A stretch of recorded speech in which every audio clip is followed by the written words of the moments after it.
ప్రభునందు ప్రియమైనటువంటి దేవుని బిడ్డలారా,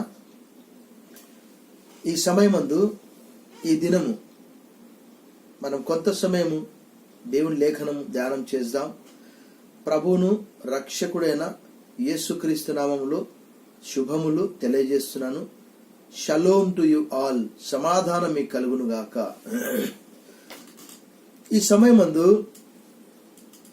గత ఆదివారము ప్రభు యేసుక్రీస్తు వారు పునరుత్థానుడై తదుపరి మనం చూస్తూ ఉన్నాము 40 దినములు అనేక మందికి అగుపించి అనేకమైనటువంటి రుజువులను కనపరిచినట్లు మనం అపోస్తల కార్యం 1:3 చూస్తున్నాం.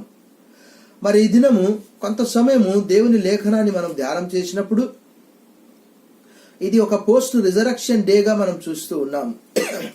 ఈ దినం మనము యోహాను సువార్త 21వ అధ్యాయంలో ప్రభు మరలా 3వసారి వారికి ప్రత్యక్షమైనట్లు మనం చూస్తున్నాం. అక్కడ రాయబడినది యోహాను సువార్త 21వ అధ్యాయంలో 14వ వచనంలో చూస్తే, యేసు మృతులలో నుండి లేచిన తర్వాత శిష్యులకు ప్రత్యక్షమైనది ఇది 3వసారి అని రాయబడ్డది. 20వ అధ్యాయంలో మనం చూస్తూ ఉన్నాము, శిష్యులు యేసుప్రభు వారు పునరుత్థానుడైన తర్వాత సమాధి ఖాళీగా ఉన్నటువంటి సందర్భం, అవన్నీ కూడా మనం గత వారం ధ్యానం చేశాం. కానీ ఈ దినం చూస్తే తోమా కూడా ప్రత్యక్షమై తోమా కూడా ఆయన సందేహాన్ని యేసుప్రభు వారు నివృత్తి చేసినట్లు మనం చూస్తున్నాం.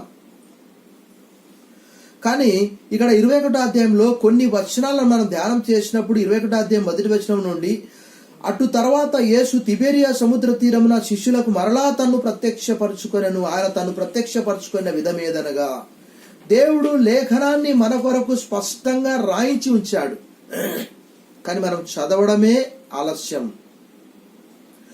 మత్తయి, మార్కు, లూకా, యోహాన్లు రాసినటువంటి విధానం మనం చాలా జాగ్రత్తగా చదివినప్పుడు ఆ రికార్డ్స్ అన్ని కూడా మనకు చాలా చక్కగా దొరుకుతూ ఉన్నవి. మరి అక్కడ యేసు ప్రభు తిబెరియా సముద్ర తీరమన్నా గలిలే సముద్ర తీరమన్నా ఒకటే. అక్కడ మనకు యోహాను సువార్త 6వ అధ్యాయం 1వ వచనంలో రాయబడ్డది. అంటే తిబెరియా సముద్ర తీరము అనగా గలిలే సముద్రం అని రాయబడ్డది. మనం కన్ఫ్యూజ్ కావాల్సిన అవసరం లేదు. ఎలా ప్రత్యక్షపరుచుకున్నాడు అనేది కూడా బైబిల్లో చాలా స్పష్టంగా తెలుగులో తన్ను ప్రత్యక్షపరుచుకున్న విధమేదనగా మనం చూస్తూ ఉన్నాము.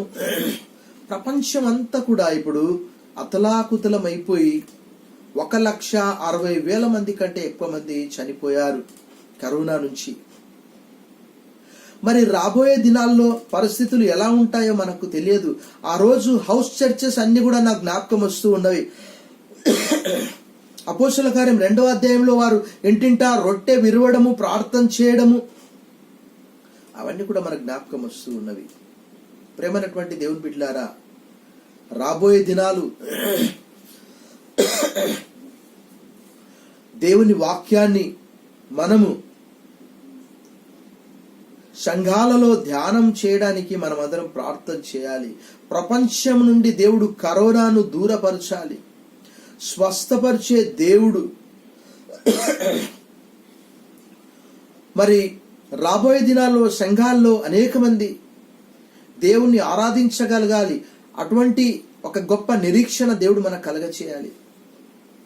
మరి ఇక్కడ యేసుప్రభు వారు శిష్యులకు మరలా ప్రత్యక్షమయ్యాడనే మాట మనకు కనిపిస్తున్నది.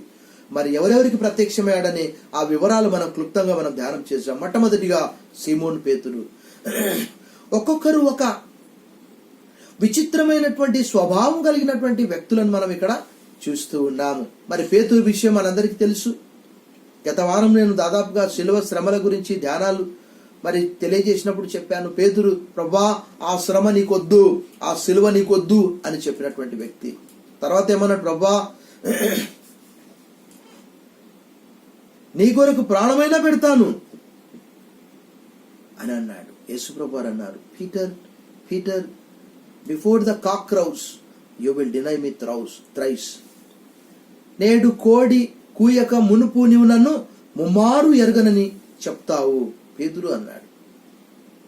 సాయంకాలం అలాంటి వ్యక్తి మనం చూస్తున్నాము. ఇక్కడ మరి మనకు చాలా ఆశ్చర్యం అనిపిస్తుంది. అలాంటి వ్యక్తి యేసు ప్రభు యందు నమ్మకం ఉంచకపోయినప్పటికీ కూడా మరలా అతనికి ప్రత్యక్షమైనట్టు మనం చూస్తున్నాం. ఒక్కొక్క వ్యక్తి చాలా విచిత్రమైనటువంటి వ్యక్తులు. మనము కూడా, మన స్వభావం కూడా చాలా విచిత్రమైనటువంటి స్వభావము. కానీ ఇక్కడ యేసు ప్రభు వారు మరలా వారికి ప్రత్యక్షమైనట్లు అక్కడ రాయబడి ఉంటున్నది. మరి మత్తయి సువార్త 4వ అధ్యాయంలో మనం గమనించినప్పుడు అక్కడ రాయబడినటువంటి మాట, వారు తమ వలలను విడిచిపెట్టినట్లు రాయబడి ఉన్నది, తమ దోణలను తమ తండ్రులను విడిచిపెట్టినట్లు రాయబడి ఉన్నది. కానీ వీరు యేసుప్రభు వారు పునరుత్థానుడైన తర్వాత, వారికి కనిపించిన తర్వాత కూడా వారి యొక్క మిషన్, వారి యొక్క టాస్క్ వారు మర్చిపోయినట్లు మనం చూస్తూ ఉన్నాం. అలాంటి వ్యక్తికి యేసుప్రభు వారు ప్రత్యక్షమయ్యారు. మరి ఒక వ్యక్తిని మనం చూసాం, క్లుప్తంగా ధ్యానం చేద్దాం. దిదుమా అనబడిన తోమా, ఆయన కూడా నమ్మలేదు. 20వ అధ్యాయంలో చూస్తే 27వ వచనంలో తోమాను చూచి యేసుప్రభు వారు ఏమన్నారు, నీ వ్రేలు ఇటు చాచి నా చేతులు చూడు, నీ చెయ్యి చాచి నా ప్రక్కలో ఉంచి అవిశ్వాసివి కాక విశ్వాసి అయి ఉండుమనెను. అందుకు తోమా ఆయనతో, నా ప్రభువా నా దేవా అనెను. అలాంటి పేతురుకు తోమాకు యేసుప్రభు వారు ప్రత్యక్షమై కనిపించాడు. తర్వాత ఆ తోమానే భారతదేశానికి వచ్చినట్టు మనం చూస్తున్నాము. తర్వాత గలిలయలోని కానా అను ఊరివాడగు నతానియేలును, ఈ నతానియేలు కూడా ఫిలిప్పు యేసుప్రభు గురించి నతానియేలుకు తెలియజేస్తే, నజరేతులో నుండి ఏదైనా మంచిది రాగలదా అని ప్రశ్నించినట్లు మనం చూస్తున్నాం. అక్కడ యోహాను సువార్త 1వ అధ్యాయము 45, 46, 47 నుంచి అక్కడ రాయబడ్డది. ఫిలిప్ అన్నాడు, వచ్చి చూడు. ఈరోజు క్రైస్తవత్వంలో కూడా చాలా మంది ఏదో చర్చెస్ లో మ్యాజిక్ చేస్తారు, హిప్నటిజం చేస్తారని చాలా మంది అనుకుంటారు. కానీ వచ్చి చూడండి, ప్రభువు చేసే గొప్ప కార్యాలను చూడండి. ఇక్కడ మరి నతానియేలు కూడా ప్రభు ప్రత్యక్షమైనట్లు మనం చూస్తూ ఉన్నాము. తర్వాత మనం చూస్తాం మరి ఒక అకౌంట్ ను మనం చూస్తాం. ఇంకెవరు, జెబెదయి కుమారులు అంటే ఎవరు, యాకోబు, యోహాను. వారిద్దరికి కూడా ఉన్నటువంటి పేరు ఏంటంటే ఉరిమెడి వారు. వారి జీవితాన్ని కూడా వారు మార్చుకున్నారు. ఎవరైనా ఏదనంటే ప్రభా, ఒకానొక సందర్భంలో వారు అన్నారు, లూకా సువార్తలో అకౌంట్లో భక్తుడు అక్కడ చాలా చక్కగా రాశాడు. సమరయ గ్రామ ప్రజలు ప్రభు అయిన యేసును అంగీకరించినందున, ప్రభా ఏలియా ప్రార్థన చేసి ఆకాశం నుండి అగ్ని కురిపించినట్లు ఈ గ్రామం మీద మేము అగ్ని కురిపించడానికి ఇష్టమా అంటే యేసుప్రభు వారు అన్నారు, మనుష్య కుమారుడు రక్షించడానికే వచ్చాడు, మనుష్య కుమారుడు ఎలాంటి వాడు మీరు సరిగా అర్థం చేసుకోవడం లేదు అని లూకా సువార్తలో యేసుప్రభు వారు అక్కడ తెలియజేశారు. ఆ అకౌంట్ ను మనం చూస్తే అక్కడ చాలా జాగ్రత్తగా లూకా సువార్త 9వ అధ్యాయంలో మన అకౌంట్ ను చూస్తాం. మనం అక్కడ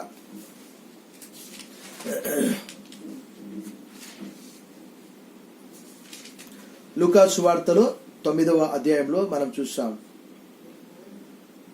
శిష్యులైన యాకోబును యోహాన్ను ఇద్దరు కూడా జెబెదయి కుమారులు. 54వ వచనం 9 లూకా సువార్త. అది చూచి, ప్రభా ఆకాశం నుండి అగ్ని దిగి వీరిని నాశనం చేయునట్లు మేము ఆజ్ఞాపించిన నీకు ఇష్టమా అని అడగా, ఆయన వారి తట్టు తిరిగి వారిని గద్దించను.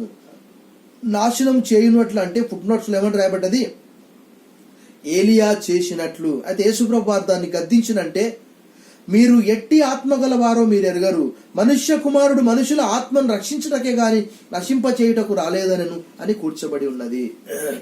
ఈ సాయంకాలము జెబెదయ కుమారులు కూడా అక్కడ ఉన్నట్లు మనము చూస్తున్నాము.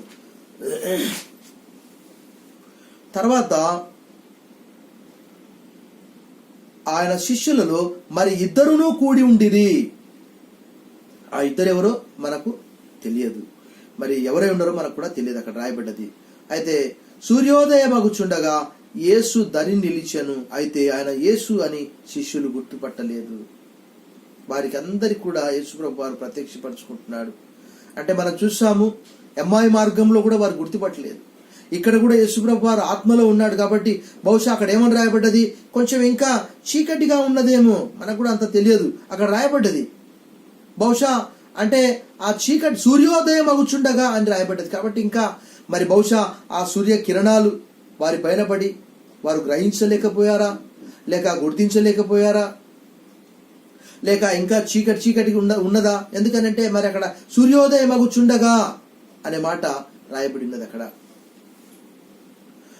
మరి సీమోన్ పేతురు, నేను చేపలు పట్టబోదునని వారితో అనగా, వారు మేమును నీతో కూడా వచ్చేదమని వారు వెళ్ళి దోణి ఎక్కిరి, కానీ ఆ రాత్రి ఏమీ పట్టలేదు. మరి ఇక్కడ మనం చూస్తున్నాము, ఇందాక నేను చెప్పాను, వలలు విడిచిపెట్టినటువంటి వీరికి మరలా వలలు ఎక్కడి నుంచి వచ్చాయి? మనకు ఆశ్చర్యం అనిపిస్తుంది. వారు బహుశా యేసుప్రభు వారికి ఇచ్చినటువంటి ఆ టాస్క్ మత్తయి సువార్త 28లో మనం చూస్తాం, మీరు వెళ్ళి సమస్త జనులను శిష్యులనుగా చేయండి, నేను మీకు ఏ సంగతులను ఆజ్ఞాపించిందో వాటన్నిటిని గైకొనవలని బోధించండి, ఇదిగో సదాకాలం నేను మీతో కూడా ఉన్నాను అని చెప్పాడు.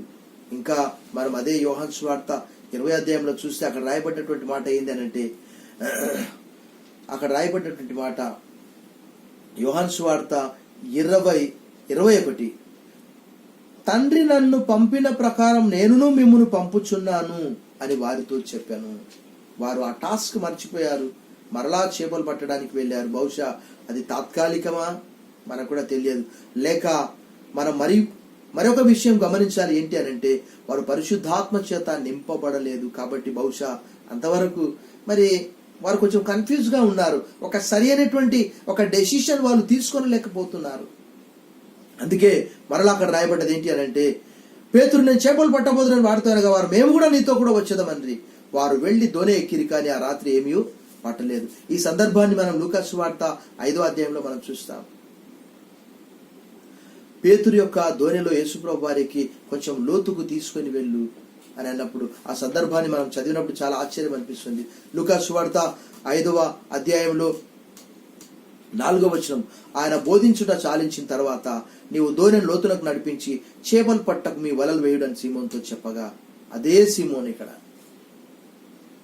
అప్పుడు రాయబడినటువంటి మాట ఏంటి అనంటే, సీమోను, ఎల్లవాడా, రాత్రంతయు మేము ప్రయాసపడితే గాని మాకేమీ దొరకలేదు, ఆయన నీ మాట చొప్పున వలలు వేతునని ఆయనతో చెప్పాను. ఇక్కడ కూడా వాళ్ళు రాత్రంతా ప్రయాసపడ్డారు, కానీ ప్రభు మాట చొప్పున వల వేయడం వలన విస్తారమైనటువంటి చేపలు పట్టినట్లు మనం చూస్తూ ఉన్నాం. వారు ఆశ్చర్యపోయి పేతురు అన్నాడు, lord, depart from me, I'm a sinner. ప్రభా, నేను పాపాత్ముడను, దయచేసి నాకు దూరంగా పో. యేసు ప్రభు వారు, భయపడొద్దు, ఇప్పటి నుంచి నువ్వు మనుషులను పడతావు అని అన్నాడు. ఇక్కడ కూడా రాత్రంతా ప్రయాసపడినప్పటికీ కూడా ఎలాంటి ప్రయోజనం లేదు. కానీ అక్కడ రాయబడ్డ మాట యేసు ప్రభు వారు చెప్తున్నారు, వారు మేము నీతో కూడా వచ్చేదమని వారు వెళ్ళి దోణి ఎక్కిరి, కానీ రాత్రి ఏమీ పట్టలేదు. సూర్యోదయం అగుచుండగా యేసు దాన్ని నిలిచాను, అయితే ఆయన యేసు అని శిష్యులు గుర్తుపట్టలేదు. యేసు పిల్లలారా, చూడండి ఎంత గొప్ప అనుభూతి ఇక్కడ మనకు కలుగుతూ ఉన్నది. పిల్లలారా, యోహాన్ యొక్క స్టైల్ అది, యోహాన్ రాసే విధానం అది. మనం యోహాన్ రాసిన మొదటి పత్రిక, 2వ పత్రిక, 3వ పత్రికలు చూస్తే చిన్న పిల్లలారా అని అంటాడు. దేవుణ్ణిలో ఉన్నటువంటి వారందరూ కూడా చిన్న పిల్లలే. అయితే యేసుప్రభు వారు కూడా వాళ్ళను పిల్లలారా అని అంటున్నాడు. ఓ చిల్డ్రన్ అన్నట్లు అర్థం. భోజనమునకు మీ యొద్ద ఏమైనా ఉన్నదా అని వారిని అడగా, అంతకంటే ముందు లూకాసు సువార్త 24వ అధ్యాయంలో కూడా అలాంటి అనుభూతి వారికి ఉన్నది. వారు భూతమని తలంచినప్పుడు, మీరు భూతమని మీరు ఎందుకు అనుకుంటున్నారు, మీ దగ్గర ఏమైనా ఉన్నదా అంటే రొట్టె చేప ఇచ్చినట్లు మనం చూస్తున్నాము. ఇక్కడ కూడా మీ దగ్గర ఏమైనా ఉన్నదా అంటే అక్కడ రాయబడినటువంటి మాట ఏంటంటే, లేదని వారు ఆయనతో చెప్పిరి. అప్పుడు ఆయన దోణి కుడి ప్రక్కను వల వేయుడి, మీకు దొరుకునని చెప్పాను కనుక వారు అలాగు వేయగా చేపలు విస్తారముగా పడినందున వల లాగలేకపోయిరి. The same experience that the gospel Luke tells about the Peter's experience. అక్కడ కూడా 5వ అధ్యాయం 4వ వచనంలో దోణి కొంచెం లోతుకు నడిపించి అక్కడ వల వేయమంటే, ప్రభా మేము రాత్రంతా కూడా ప్రయాసపడ్డాము. కానీ ఇక్కడ కూడా మనము అక్కడ 3వ వచనం యోహాను సువార్త 21వ అధ్యాయం అకౌంట్లో అక్కడ ఆ రాత్రి ఏమి కూడా వారు పట్టలేకపోయారు. కానీ ఇక్కడ రాయబడినటువంటి మాట ఏంటి అని అంటే, వారు ఆయనతో చెప్పినటువంటి మాట యేసుప్రభు వారు చెప్పినటువంటి మాట, దోనె కుడి ప్రక్కన వల వేయండి మీకు దొరుకునని చెప్పాను గనుక వారు అలాగు వేయగా ప్రభు మాట చొప్పున, ప్రభు ఎక్కడుంటే అక్కడ, ప్రభువే క్షేమాధారము, కీర్తనల గ్రంథం 16లో అంటాడు. ఆయనతో మనం ఆయనతో కూడా ఉన్నప్పుడు మాత్రమే ఇలాంటి క్షేమాన్ని మనం చూసాము. ఆయన మాట చొప్పున చేయడం వలన అక్కడ రాయబడినటువంటి మాట ఏంటంటే, వారు అలా చేసి విస్తారమైనటువంటి చేపలు పట్టారు. కాబట్టి యేసు ప్రేమించిన శిష్యుడు అంటే ఎవరు? అపోస్తలుడైనటువంటి యోహాను, జెబెదయి కుమారులు. యేసు ప్రేమించినటువంటి శిష్యుడు ఆయన ప్రభు సుమి అని పేతురుతో చెప్పాను. ఆయన ప్రభు అని సిమోను పేతురు విని వస్త్రహీనుడై ఉన్నందున, అంటే వాళ్ళు చేపలు పట్టడానికి ఫుల్ డ్రెస్ ఉండదు కాబట్టి బహుశా ఆ చేపలు పట్టడానికి వెళ్ళినప్పుడు అలాంటి ఒక స్విమ్ సూట్ లాంటిది వేసుకొని ఉండవచ్చు. పూర్తిగా వస్త్రహీనుడిగా లేదు, అది మనకు తర్జుమాలో అలా ఉన్నది. పైబట్ట వేసి సముద్రంలో దుమికెను. దరి ఇంచుమించు 800 మూరల దూరం ఉన్నందున తక్కిన శిష్యులు చేపలు గల వలలాగుచు ఆ చిన్న దోణిలో వచ్చింది. వారు దిగి దరికి రాగానే అక్కడ నిప్పులను వాటి మీద ఉంచబడిన చేపలను రొట్టెయు కనబడెను. యేసు ప్రభు వారు ఇక్కడ మనం చూస్తూ ఉన్నాము, శిష్యులతో కూడా బ్రేక్ఫాస్ట్ చేస్తూ ఉన్నాడు, అల్పాహారం భుజిస్తూ ఉన్నాడు. దాని కొరకే ఆయన తను తాను వారికి ప్రత్యక్షపరుచుకున్నాడు. అలా ప్రత్యక్షపరుచుకునడం వలన వారి జీవితాలు మారిపోయి అపోస్తలుడైనటువంటి పేతురు ద్వారా దేవుడు సంఘాన్ని స్థాపించినట్లు మనం చూస్తున్నాము. అక్కడ 2వ అధ్యాయంలో 14వ వచనం నుండి దాదాపుగా అధ్యాయం అంతా కూడా తనే మాట్లాడినట్లు మనం చూస్తూ ఉన్నాం. వారిని మరలా ఒకసారి ఎంకరేజ్ చేస్తూ ఉన్నాడు. అక్కడ నిప్పులు వాటి మీద ఉంచబడిన చేపలు రొట్టెయు కనబడెను. 10వ వచనం, యేసు మీరు ఇప్పుడు పట్టిన చేపల్లో కొన్ని తీసుకుంటారని వారితో చెప్పగా సీమోను పేతురు దోణి ఎక్కి వలం దరికి లాగాను. అది 183 గొప్ప చేపలతో నిండి ఉండెను. నెంబర్ కూడా చాలా చక్కగా రాయబడి ఉంటుంది. ప్రేమైనటువంటి దేవుని బిడ్డలారా, చేపలంతా విస్తారంగా పడినను వల పిగల్లేదు. యేసు రండి భోజనం చేయడని వారితో ఆయనను. ఆయన ప్రభు అని వారికి తెలిసినందున నీవెవడవని శిష్యులో ఎవడును ఆయన్ను అడగ తెగింపలేదు. యేసు వచ్చి ఆ రొట్టెను తీసుకుని వారికి పంచిపెట్టెను, అలాగే చేపలను కూడా పంచిపెట్టెను. ఈ సాయంకాలము ఆ రోజు శిష్యులతో కూడా బ్రేక్ఫాస్ట్ చేశాడు. ఈరోజు పునరుత్థానుడైనటువంటి క్రీస్తు మన హృదయం అనే తలుపును తట్టుచు, నా స్వరం విని మీరు తలుపు తీస్తే మీ హృదయములలోనికి వచ్చి నేను మీతో కూడా భోజనం చేస్తాను అని అన్నాడు. మన హృదయం అనే తలుపు తట్టుచూ ఉన్నాడు. మన గృహంలోనికి రావడానికి ఇష్టపడుచు ఉన్నాడు ఆయన. ఈ పునరుత్థానుడైనటువంటి క్రీస్తు వారికి ప్రత్యక్షమైనప్పుడు వారి జీవితాలు మారిపోయాయి. అపోస్తలులైన యోహాను, యాకోబు, నతానియేలు, పేతురు, తోమా భారతదేశానికి వచ్చాడు. పేతురు అంతకంటే ముందు పిరికివాని వలె ఉన్నాడు.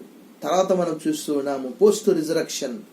యేసు ప్రభు వారు ఇది మొదలు దాదాపుగా 40 దినాలు అనేక మందికి ప్రత్యక్షమై అనేకమైనటువంటి రుజువులను చూపించినట్లు మనం చూస్తున్నాం. ఈ సాయంకాలము